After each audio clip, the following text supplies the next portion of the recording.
كلاكيت تاني مرة.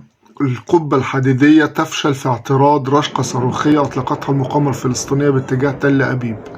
زي ما انت شايف في الفيديو كده، في فشل لمنظومة القبة الحديدية من تصدي لصواريخ المقاومة. عايز اقولك ان القبة الحديدية دي كانت بتمويل من امريكا، بلغ تمويلها 1.5 مليار دولار. بدأ الاختبارات عليها من 2006 وتم اختبارها في 2007 و2008، ودخلت الخدمة الفعلية في إسرائيل سنة 2011. وبتبلغ دقة إصابة المنظومة 90%، يعني في نسبة فشل 10%.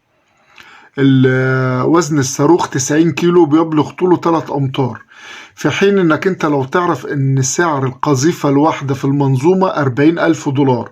تخيل انت رشقة صاروخية من اللي بتضربها المقاومة على اسرائيل بالمئات، بتكلف اسرائيل قد ايه؟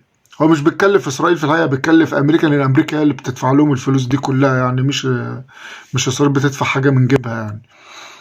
لكن فشل المنظومة أصبح أمر بنشوفه بيتكرر كتير الفترة الأخيرة، خصوصا في الحرب الأخيرة اللي هي دايرة حاليا بين حماس وإسرائيل. حصل فشل شفناه كذا مرة للمنظومة، وكانت بتطير وبتضرب الأرض حوالين منها مرة تانية، زي ما شفناه النهاردة برضو في فشل للمنظومة في الاستهداف.